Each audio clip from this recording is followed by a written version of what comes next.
요한복음 14장 18절부터 24절까지입니다. 요한복음 14장 18절에서 24절까지 한 절씩 읽겠습니다.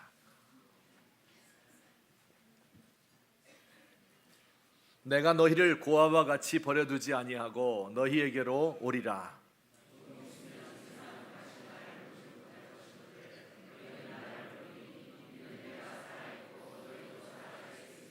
그날에는 내가 아버지 안에 너희가 내 안에 내가 너희 안에 있는 것을 너희가 알리라.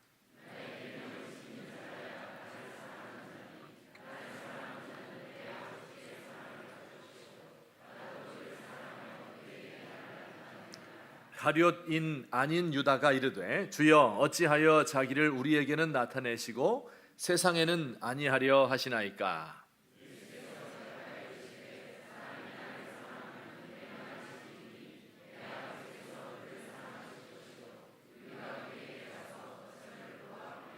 같이 봅니다. 나를 사랑하지 아니하는 자는 내 말을 지키지 아니하나니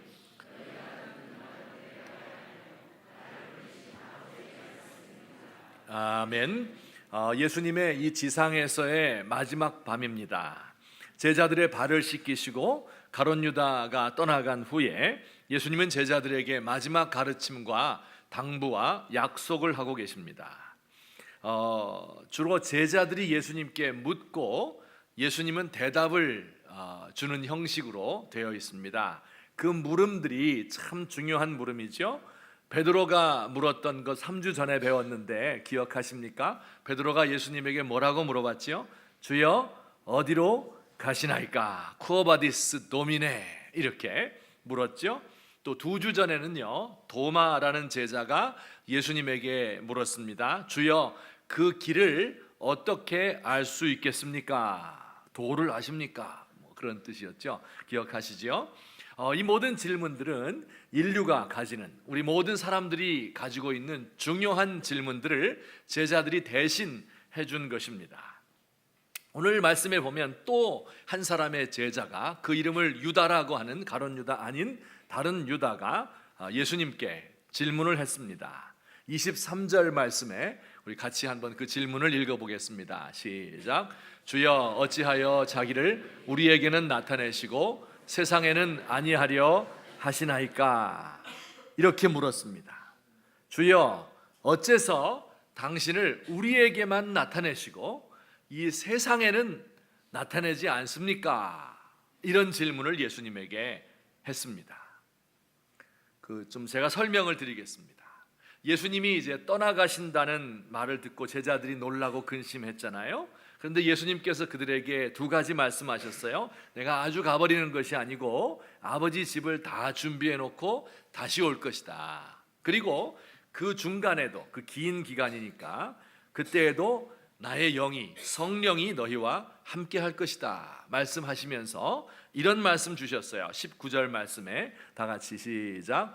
조금 있으면 세상은 다시 나를 보지 못할 것이로되 너희는 나를 보리니 이는 내가 살아있고 너희도 살아있겠습니다. 세상은 다시 나를 보지 못할 것이다. 십자가 위에서 죽은 것이 마지막으로 세상 사람들이 예수님을 보는 것이고, 그리고 너희들에게만 내가 나를 나타내겠다. 이렇게 예수님이 이야기하셨지요. 그러니까 제자들이 이 이야기를 듣고 궁금했던 거예요. 어째서 세상에는 자신을 나타내지 않고 우리들에게만 나타내는 것일까 해서 물은 겁니다. 여러분, 이 유다의 질문은요, 사실은 제 자신이 제 마음속에서 아주 오랫동안 품어왔던 질문이고 또 지금도 품고 있는 중요한 질문입니다. 주여 어째서 당신을 우리들에게만 나타내시고 저 세상에는 나타내지 않습니까? 하는 질문입니다. 이 질문을 좀 풀어서 이야기하면 이런 거예요. 여러분 보세요. 예수님은 지금 어떤 분이에요? 스케일이 엄청나죠? 예수님은 하나님의 아들이시래요. 온 세상을 구원할 분입니다. 지금 하나님께로 갔다가 다시 세상을 구원하기 위해서, 심판하기 위해서 이 땅에 임한답니다. 예수님을 본 사람은 창조주 하나님을 본 것과 마찬가지래요. 이렇게 예수님이 거창하고 위대하고 스케일이 큰데 상상해보면 지금 예수님은 이 말을 어디서 하고 계십니까? 예루살렘이라고 하는 한 조그마한 도시에 좁은 다락방에서 11제자와 모여서 이 이야기를 하고 계신 거예요. 그 11제자는 세상을 움직이는 11명의 위대한 인물이 아닙니다.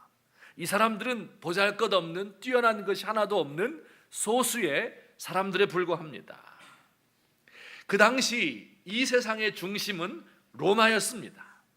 로마를 지배하는 사람은 황제이고 원로원이고 장군들이고 위대한 철학자들이었습니다. 그들이 온 세상을 지배하고 있는 사람들이에요. 세상이에요. 자, 예수님께서 정말로 온 세상을 구원할 분이고 온 세상을 창조하신 하나님의 아들이라면 이러한 위대한 사람들이 다 다스리고 있는 이 세상인데 그 중심이 아니라 이 초라한 변방의 한 도시에 한 다락방 위에서 보잘것없는 11사람 모아놓고 거기서 이 위대한 이야기를 말하고 있는 게 어울리지 않는 거죠. 초라한 것이죠. 여러분, 이것을 오늘날 우리들의 말로 바꾸어서 말하면 우리도 세속 사회를 살아가고 있는 소수의 기독교인들입니다. 교회에 오면 어때요? 온 천지의 주인이 하나님이시다. 그래서 그분을 예배하고 찬송하지요. 하지만 교회의 문을 나가면 하나님 없는 것 같은 세상입니다. 여기는 말씀이 있고 감동이 있고 사랑을 받고 은혜를 나누는 곳이지만은 문 밖을 나가면 아무 일도 없었다는 듯이 평범한 일상이 계속됩니다. 예배 마치고 나가보세요. 자동차는 계속해서 싱싱 달리고 사람들은 스타벅스에서 커피를 마시고 집에서는 공부 안 한다고 애들 들들 볶고 뒷골목에서는 음란한 일이 벌어지고 술집에서는 수상한 뒷거래가 일어나고 여의도에서는 국회의장 자리를 놓고 다툽니다. 똑같은 일상, 하나님이 여기 어디 있어요? 관계없는 이런 세상이 진행되고 있을 뿐입니다. 남성들 프로야구 좋아하시는데 프로야구 관객이 1년에 약 800만 명 정도 본대요. 수백 게임을 하는데 이제 한 번마다 뭐 10,000명, 20,000명 이렇게 들어가니까 다 합치면 800만 명이나 되는 사람들이 이제 구장에 모여서 야구 관람한다고 신문마다 아주 큰 글씨로 잘 됐다고 다루고 있습니다.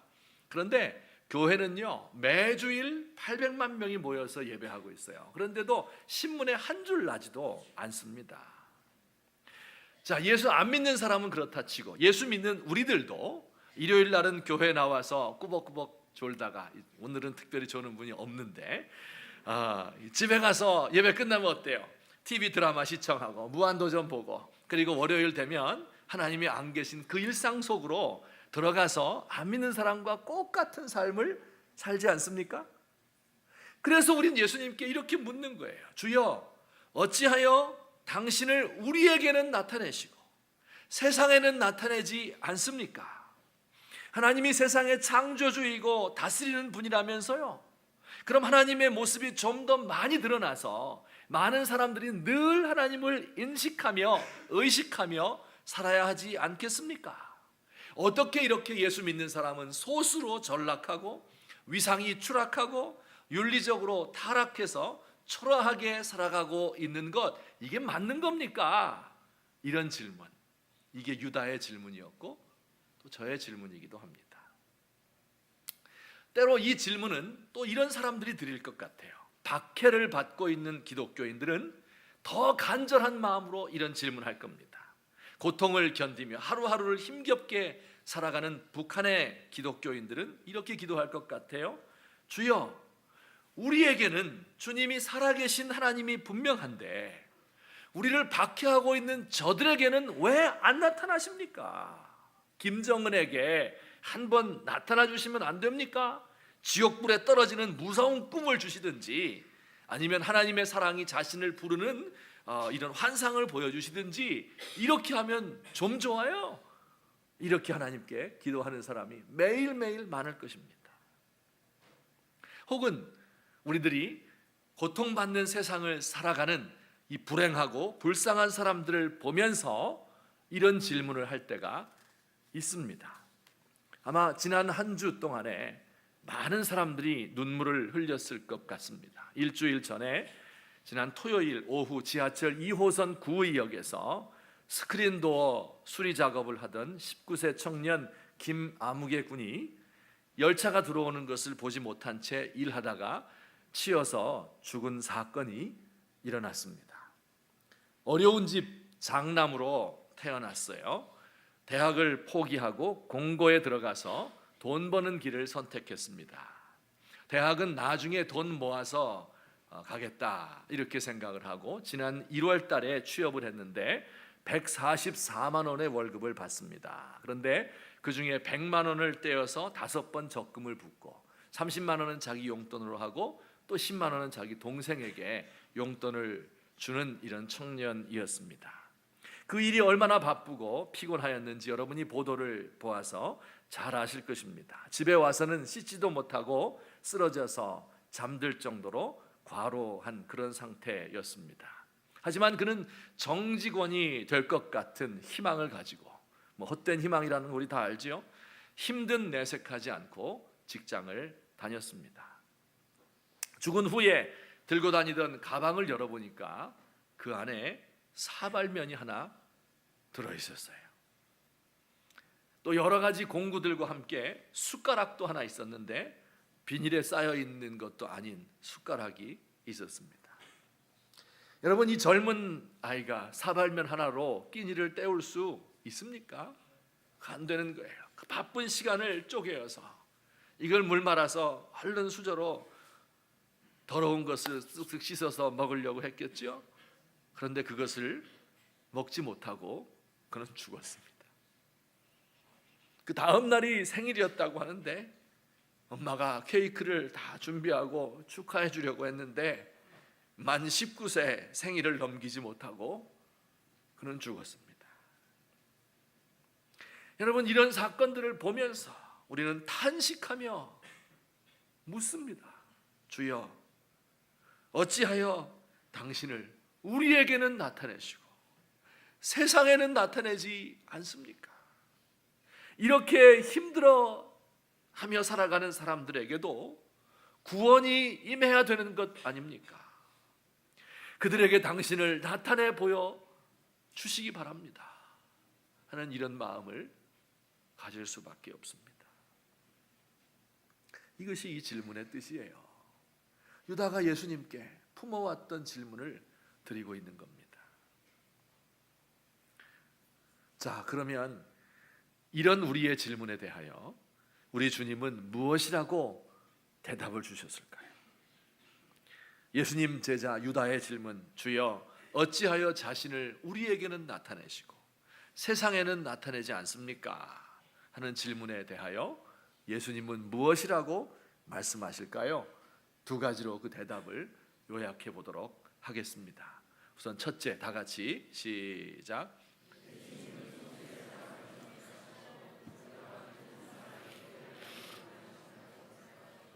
네, 그렇습니다. 예수님은 이 땅에서 그렇게 하신 것처럼 제자들은 이상해서 물었지만 예수님은 그것이 내 방법이다 대답하고 계신 거예요. 소수의 사람들을 선택을 하고 그들과 깊은 사랑의 교제를 나누는 것, 이걸 주님이 원하는 거예요. 그리고 나서 물론 그들이 세상으로 향하겠지요. 하지만 예수님은 우선 소수의 사람들을 택해서 그들과 깊은 사랑의 교제를 나누는 방법을 택하셨습니다. 우리 예수님의 대답을 성경에서 직접 들어보겠습니다. 23절 말씀 다 같이 시작. 예수께서 대답하여 이르시되 사람이 나를 사랑하면 내 말을 지키리니 우리가 그에게 가서 거처를 그와 함께 하리라. 여러분, 예수님의 대답이 이런 거죠. 그렇다. 나는 세상에 나를 드러내는 것보다 소수의 사람들을 선택해서 그들과 깊은 사랑 나누기를 원한다. 나를 사랑하는 사람을 나도 내 아버지도 사랑할 것이고, 그리고 우리가 그들에게 가서 함께 살면서 거처를 그와 함께 하면서 더 깊은 사랑 나누기를 원한다. 이것이 예수님의 대답이었습니다. 여러분 정말 그렇습니다. 예수님은 자신의 뜻을 소수의 제자들에게만 전했습니다. 부활을 목격한 사람들은 11명의 제자와 몇 명의 여자들밖에 없었습니다. 이런 생각해 봤어요. 예수님이 다시 살아나신 후에 예루살렘에 사는 모든 사람들이 부활을 보았더라면 얼마나 복음 전도가 쉽고 간편했겠습니까? 여러분, 예수님이 십자가에서 죽는 모습은 모든 예루살렘 사람이 다 봤거든요. 그러면 부활도 다 보면 얼마나 좋아요. 그런데 부활은 11명의 제자와 여자들에게밖에 보여주지 않았습니다. 왜 이렇게 하셨을까? 이 얼마나 미련한 방법이란 말입니까? 이런 질문이 우리에게 들어요. 하나님이 왜 그렇게 하셨을 것 같습니까? 우리 하나님은요, 많은 사람들이 피상적으로 믿는 것보다, 믿는 것도 아니고 안 믿는 것도 아닌 피상적으로 믿는 것이, 이걸 좋아하지 않는 거예요. 그리고 비록 그 사람이 소수일지라도 하나님을 정말 사랑하고 신뢰하는 것을 원합니다. 기적을 보고 피상적으로 믿는 많은 사람들보다 믿지 않는 사람들 사이에 둘러싸여서 박해와 반대를 받으면서도 하나님을 끝까지 신뢰하는 이 신뢰를 하나님이 좋아하시는 거예요. 그 사람들에게 거처를 내가 함께 할 것이다. 예수님이 내 아버지 집에 거할 곳이 많다 이렇게 했잖아요. 거할 곳이라는 단어와 이 거처가 같은 단어예요. 우리는 내 아버지 집에 가서 그 화려하고 웅장하고 크고 멋있는 그곳에 가서 거하기를 원하지만, 하나님은 오히려 누추한 우리의 육신과 마음속에 오셔서 우리와 함께 거처를 같이 하기를 원하고 있습니다. 여러분, 이 하나님께서 원하는 것은 우리와의 긴밀한, 친밀한 관계입니다. 때로 그것은 은밀할 때가 많습니다. 하나님과 나만 아는 관계일 때가 많이 있는 것이죠. 제가 신학교 다닐 때 실천신학이라는 과목이 있었는데 그때 배웠던 것이 기억이 안 나요. 하나밖에 안 납니다. 그 하나가 뭐였냐면, 이제 교회에는 여자 성도들이 많은데 여성도들과 상담을 할 때는 반드시 문을 반쯤 열어놓고 해야 된다 하는 것을 배웠어요. 근데 그거 잊어버려지지 않아요. 그리고 지금까지도 30여 년 목회하면서 또 여성도들과 이야기할 때는 항상 문을 이만큼 열어놓고 이야기하는 습관이 되었습니다. 그런데 그 하루는 어떤 분이 방문을 두들기는데 대답도 안 했는데 확 들어왔어요. 그리고 들어오자마자 코트를, 겨울이었는데 코트를 벗는 거예요. 굉장히 아름다운 성도였었는데, 예쁜 분이었는데 코트를 벗는 거예요. 그러더니 제가 앉으라 얘기도 안 했는데 의자에 앉는데요. 보통 의자에 앉으면 제가 여기 있으면 맞은편에나 그 옆에 앉잖아요. 눈 마주보기 힘드니까. 그런데 이분은 내 옆에 앉는 거예요. 얼마나 제가 당황했겠어요. 문도 꽝 닫아버렸어요. 뭐 하자는 거예요? 근데 조금 대화하고 있는데 부목사님이 또 문을 활칵 여는 거예요. 근데 그렇게 당황이 안 됐는데 그 이유는 뭐냐면 옆에 있는 사람이 제 집사람이었어요.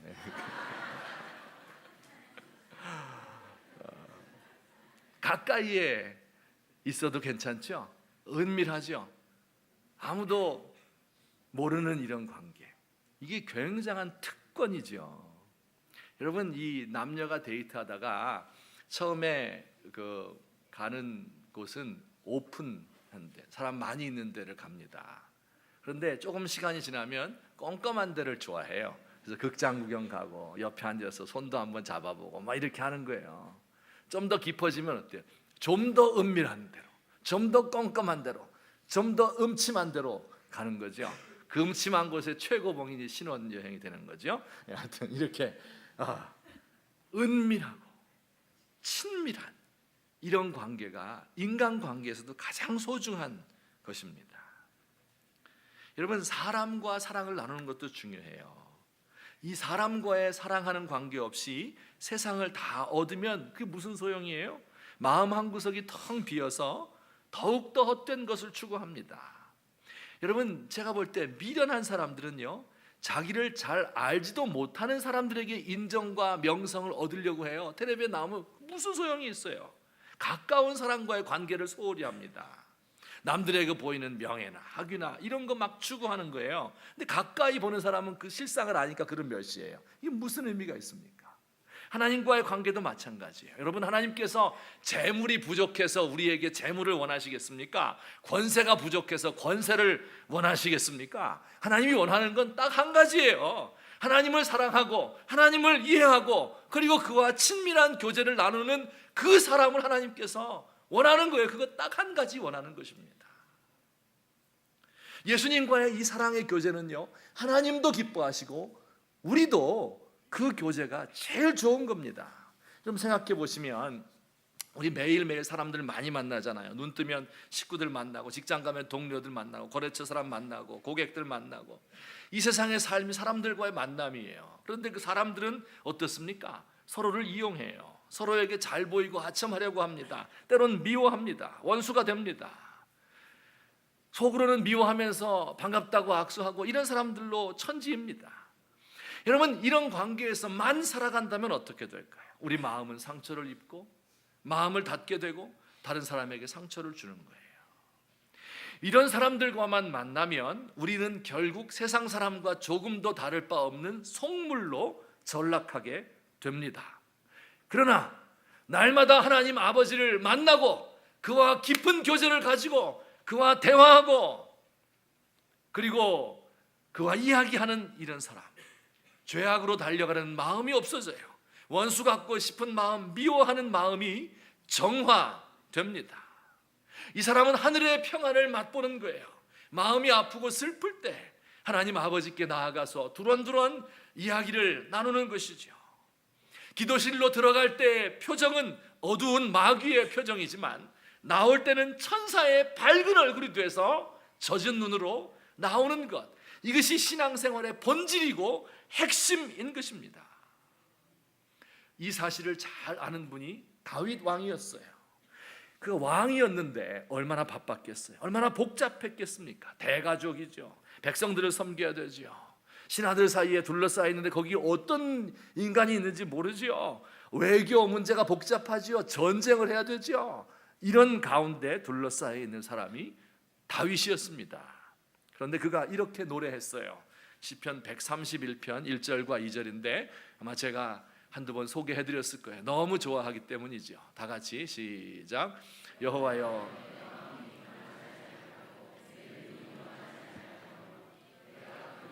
감당하지 못할 놀라운 일을 하려고 힘쓰지 아니하나이다. 실로 내가 내 영혼으로 고요하고 평온하게 하기를 젖된 아이가 그의 어머니 품에 있음 같게 하였나니 내 영혼이 젖된 아이와 같도다. 이렇게 이야기했어요. 마음이 교만하지 않고 눈이 높지 않습니다. 마음이 오만한 사람은 눈이 높죠. 그래서 늘 높은 것을 보고 이렇게 마음이 오만한 사람은 눈을 높게 해요. 우리 자매님들도 눈 높은 사람 많죠. 남자 만나야 되는데 외모는 나 뭐 보지 않아요. 뭐 김수현 이건 아니더라도 그냥 소지섭 정도면 돼요. 성격은 뭐 그냥 저랑만 맞으면 돼요. 저를 이해하고 사랑해줄 남자. 뭐 스펙은 뭐 그냥 뭐 직장 다니고 뭐 먹고 살만 하면 되지요. 이렇게 이야기를 해요. 눈이 높아요. 아주 힘듭니다. 여러분, 겸손한 사람은 눈을 늘 낮게 하고 살아갑니다. 다윗이 이렇게 고백하죠. 내가 큰 일과 감당하지 못할 놀라운 일을 행하려고 힘쓰지 않습니다. 분수에 넘치는 일, 야망을 가지고 항상 자기보다 높은 세계를 바라보고 이걸 이루지 못해서 막 조바심을 내고 이루었을 때 성취감을 느끼고 자랑하고 이런 것이 아니다.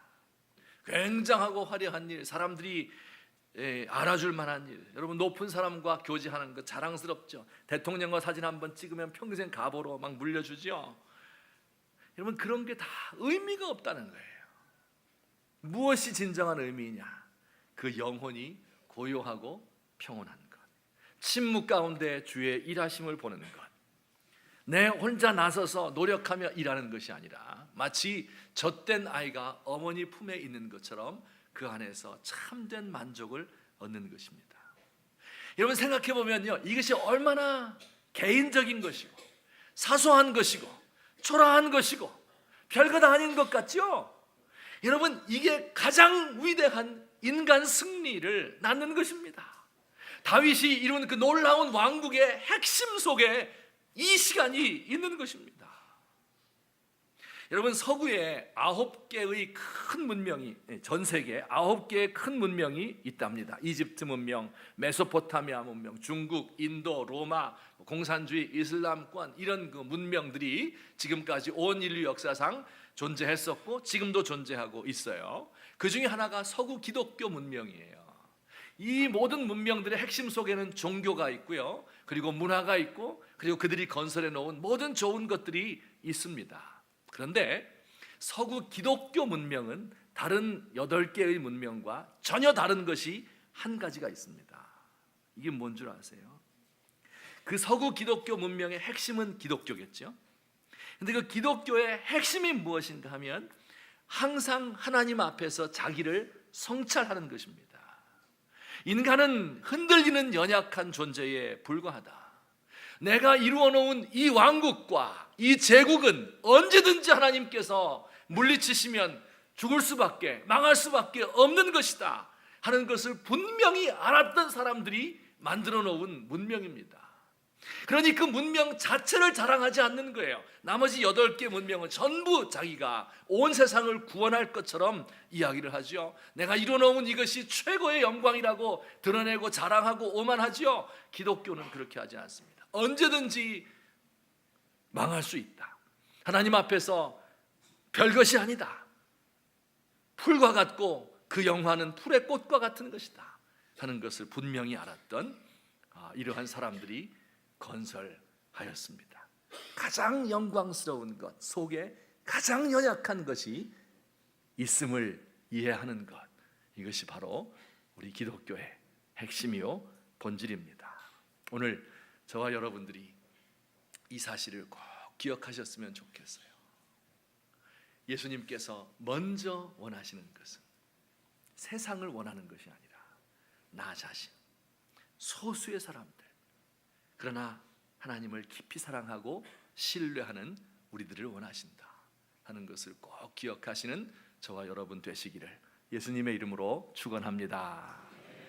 자, 그러면 결론적으로 한 가지 더 이야기해야죠. 하나님은 이렇게 소수의 사람들과만 사랑의 친밀한 교제를 나누고 세상 다른 사람들은 다 잊어버렸는가?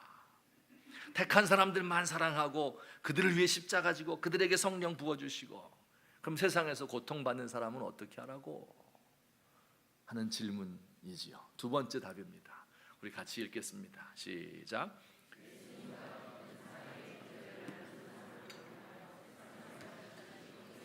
네, 예수님께서 그 소수의 사람을 택했잖아요. 이번에는 그 사람들을 세상으로 보내는 거예요. 그래서 예수님이 주신 그 사랑, 이것을 그들과 함께 나누라고 말씀하셔요. 이런 방법을 통해서 세상을 변화시키는 것이죠. 여러분, 선택받은 것은 그러므로 특권이면서 동시에 책임입니다. 아브라함을 택하시고 그를 친구처럼 대하시고 모든 비밀을 다 알려주었어요. 그 이유가 뭡니까? 이 세상에 복이 되도록, 너 잘 먹고 잘 사는 게 아니라 이 세상에 복이 되도록. 이스라엘 백성을 택해서 하나님이 모든 계명을 주시고 그들과 함께한 이유가 뭡니까? 복을 너희들이 향유하는 것이 아니라 이방 세계에 나눠주도록. 제자들을 선택한 이유가 뭡니까? 그들을 세상으로 보내기 위해서입니다. 예수님이 이렇게 말씀하셨어요. 이 유다에 대한 대답입니다. 15장 27절에 우리 다 같이 시작. 너희도 처음부터 나와 함께 있었으므로 증언하느니라. 처음부터 왜 함께 있었다고요? 증언하기 위해서 있는 것입니다. 여러분, 이런 거죠. 사랑이라는 건 그런 거예요. 사랑을 많이 받다 보면 무슨 마음이 드냐면요, 미안한 마음이 들어요. 미안한 마음.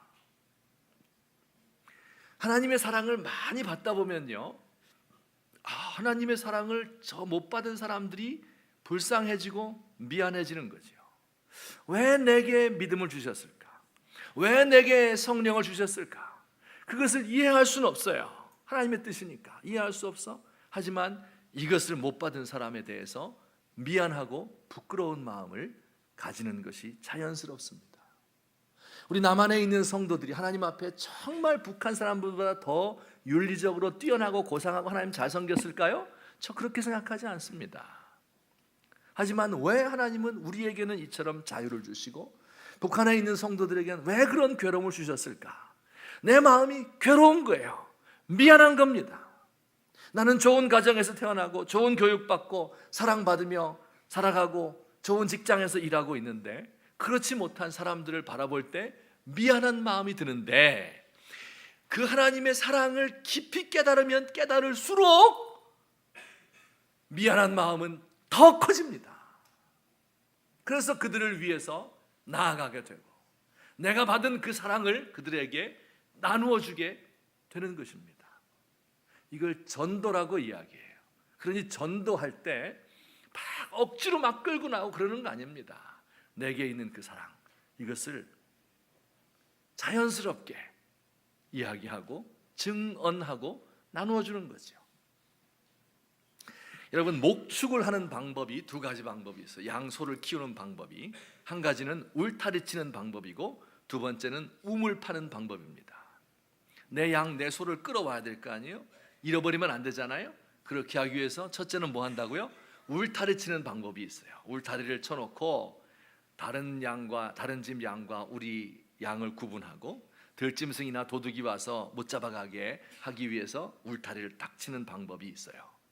또 하나는요, 우물 파는 거예요. 울타리 안 쳐요. 우물만 깊게 파놓고 맑고 깨끗한 물이 나오게 되면 가축들이 마음대로 다니다가 목이 말라 괴로우면 우물로 찾아오도록 하는 방법. 여러분, 이것이 성경에서 말하는 진정한 전도이고 진정한 사랑입니다. 여러분, 우리가요 진짜 예수님 믿고 그 예수님과 늘 교제를 하고 하나가 되잖아요. 그러면 하나님의 사랑이 내 안에 충만해지잖아요. 그럼 내가 고상해지고 내 안에 사랑이 넘치고 평화가 있잖아요.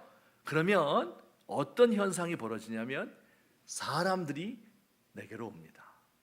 사람들이 꼬이는 거예요. 맑은 물 먹으려고 오는 거예요. 세상에 더러운 물, 진흙탕물 속에 있다가 맑은 물 마시려고 나에게 오는 거예요. 사람이 꼬이죠. 이러면 어떤 사람에게 사람이 꼬입니까? 아주 지혜롭고 똑똑한 사람에게 꼬여요? 안 꼬여요. 그 사람한테 가면 내가 괜히 주눅 들려 보이는데 왜 거기 가요? 예쁜 여자한테 꼬일 것 같죠?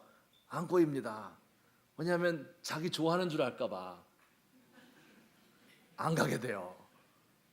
우리 교회는 제가 마음대로 다가갈 수 있을 사람이 꼬이는 성도들로 가득한데, 어쨌든 울타리 치는 거, 이거 좋은 방법 아니에요. 근데 우리 한국 교회는 주로 울타리 치는 방식을 택하는 것 같아요. 가축들을 울타리 속에 집어넣으려고 애를 쓰죠. 목자의 가장 큰 관심은 얼마나 많은 양이 여기 들어와 있느냐. 그래서 많은 양이 있으면 막 힘주고, 그 안에서 말라 죽든 병들든 치고받고 싸우든 별로 중요하게 생각하지 않고, 울타리를 고치고 손보고 페인트 칠하는데 모든 것을 다 기울이죠. 그러다 보니까 물이 고갈되는 거예요. 이것이 아닙니다. 예수님과 깊은 사랑의 교제를 나누고, 그리고 이 사람은 자연스럽게 그 안에서 생수가 늘 공급되기 때문에 사회에서 사람들에게 나아가게 되면 그들 속에도 우리가 가지고 있었던 그 사랑이 전달되는, 이런 방식으로 예수님은 세상을 구원하기 원하시는 것입니다. 결론을 맺겠습니다. 제가 영화를 많이 보지는 않지만 좋아하는 영화 시리즈가 있습니다. 다이하드를 좋아합니다. 다이하드. 액션 영화 중에 최고로 좋습니다. 한 1, 2, 3, 4, 5 5개까지 나왔는데요. 하나당 한 5번씩은 보았을 거예요. 물론 이제 추석날 이럴 때 많이 보여주기 때문이기도 한데, 그 주인공이 브루스 윌리스예요. 되게 멋있습니다. 그런데 이 다이 하드는 제목이 뭐냐면 다이 하드예요. 무슨 뜻이냐면 안 죽는다, 그런 뜻입니다. 도저히 안 죽어요. 주인공이 경찰이거든요. 근데 온갖 종류의 악당과 싸우는데, 이게 세계적인 조직의 악당이에요. 고층 빌딩을 점거하고 공항을 점령한 테러리스트들 말이죠. 폭발물을 설치하는 폭발물 전문가들, 또 국가의 전산망을 해킹해서 돈을 빼가려는 이런 거대한 조직들이 있거든요. 이들과 혼자 맞서서 싸우는 거예요. 영화 보면 막 차가 폭발하고 총알이 난무하고 폭탄 터지고 독가스 터지고 뭐 헬기가 와서 추격하고 제트기가 날라와서 그에게 폭탄을 쏴도 이 사람 안 죽어요. 총알에 맞아도 심지어 안 죽어요. 칼 맞고 발이 유리에 다 찔리고 이래도 계속 살아납니다. 하룻밤 자고 일어나면 말짱해져서 다이하드 2를 찍어요 또. 아유, 제가 이 모습을 보면서 그리스도인들이 꼭 이랬으면 좋겠다. 예수님과 생명의 관계를 가지기 때문에, 그와 깊은 교제 속에 있기 때문에 힘을 얻는 겁니다. 탄력 회복성이라고 말하죠. 고무줄을 길게 늘어뜨렸다가 딱 제자리로 돌아오는 것처럼 힘들게 일하고 고통스럽다가도 하룻밤 자고 일어나면, 예수님과 한번 대화하고 나면, 그 뜻을 한번 맛보게 되면, 하늘의 비침을 한번 내가 보게 되면 거기서 힘이 솟아나고 다시 일할 수 있는 능력이 생기는, 그래서 세상을 바꿀 수 있는, 세상의 이 모든 불행하고 불쌍한 사람들을 끌어안을 수 있는 마음으로 가득하게 되는 이런 그리스도인들, 그들을 통해서 우리 예수님은 당신의 사랑을 보여주신다 하는 것이 우리 예수님의 이 질문에 대한 답인 것을 믿으시기를 주의 이름으로 축원합니다. 우리 이 시간에 같이 한번 한 목소리로 기도하시겠습니다. 하나님은 자신을 세상에 드러내는 것보다 우리 소수의 사람들과 깊은 교제 나누기를 원하고, 또 그 교제에서 얻은 사랑을 가지고 그 힘을 가지고 세상 속으로 들어가기를 원하고 계십니다. 우리가 그런 사람 될 수 있도록, 이 사명 감당할 수 있도록 도와주십시오. 우리 같이 한번 우리 자신들을 위해서 우리 교회가 우물 생수 넘치는 교회 돼야지, 울타리 쳐놓고 교인들 못 나가게 하는 이런 교회 되지 않도록 하나님 도와주십시오. 우리 같이 한번 기도드리겠습니다. 사랑의 하나님 아버지, 은혜를 감사드립니다. 오늘 심히 부족하고 무익한 것이 감히 주의 말씀을 증거하였나이다. 하나님 아버지, 주께서 우리를 오늘도 사랑으로 인도하시고 품어주시고 도와주신 것을 감사합니다.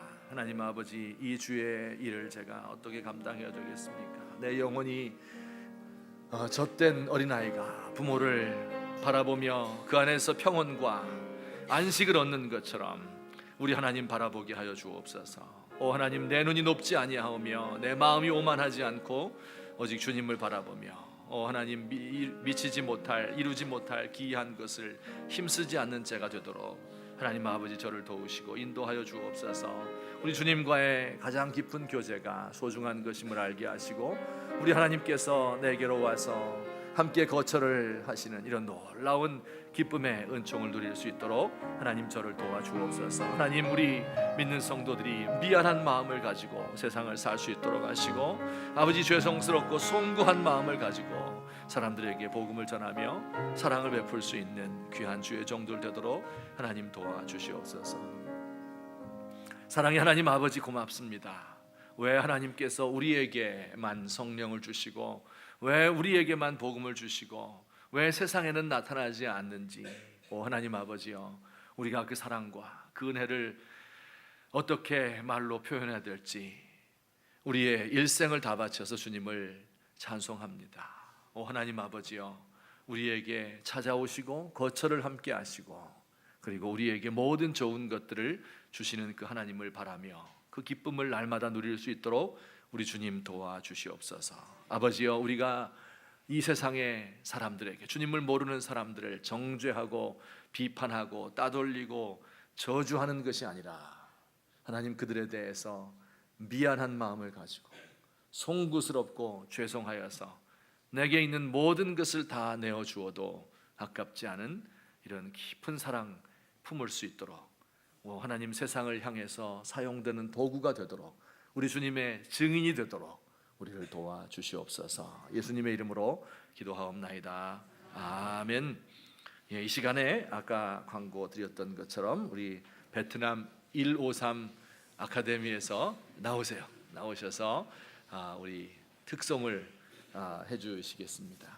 여러분들도 특송을 들을 때 호치민에 있는 비전 153 아카데미다. 신학생 32명과 유원식 선교사님 위해서 기도하는 마음으로, 또 베트남이 하루빨리 자유화가 되고 마음껏 복음이 전달될 수 있는 귀한 나라가 될 수 있도록 도와주십시오. 또 우리나라는요, 특별히 베트남에 대해서 빚을 많이 지고 있습니다. 우리 베트남 형제 자매들을 보면서 감사한 마음도 가지고, 또 우리나라 선교사님들이 많이 수고하고 있는데 그들을 위해서 기도하는 마음으로 우리 함께 찬양을 들을 수 있으면 좋겠습니다. 또 우리 이따가 식당에서 만나면 서로 인사를 꼭 했으면 좋겠어요. 베트남 말 인사 신짜오 이렇게 하시면 됩니다. 우리 이 시간에 특송 해주시겠습니다. 안녕하세요.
네, 우리 이렇게 귀한 베트남 청년들이 우리 주님을 위해서 헌신하고, 또 제가 지난 목요일 날인가 그때 잠시 만나서 강의도 하고 대화를 나누었는데, 정말 생각이 많고 또 똑똑하고 또 베트남의 미래를 책임질 귀한 일꾼들이다 하는 것을 느꼈습니다. 여러분 계속 세계 선교를 위해서 수고하는 선교사님들을 위해서 기도 많이 해주시기를 부탁합니다.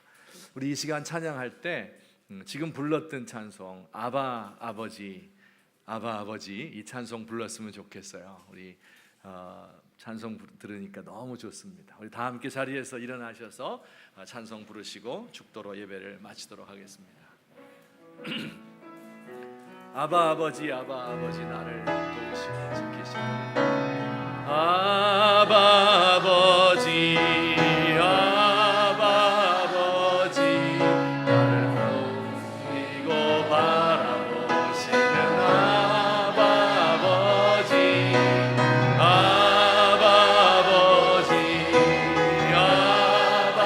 아버지 나를 도우시고 힘주시는 아버지, 주는 내 마음을 고치시고 수 없는 상처 만지시네. 나를 아시고 나를 이해하시네. 내 영혼 새롭게 세우시네. 아바 아버지 나를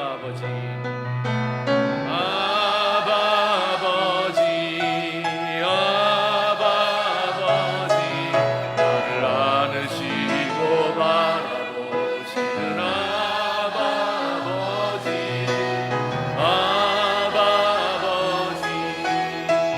아바 아버지 나를 도우시고 힘주시는 아버지, 주는 내 마음을 고치시고 볼 수 없는 상처 만지시네. 나를 아시고 나를 이해하시네. 나의 온 새롭게 세우시네.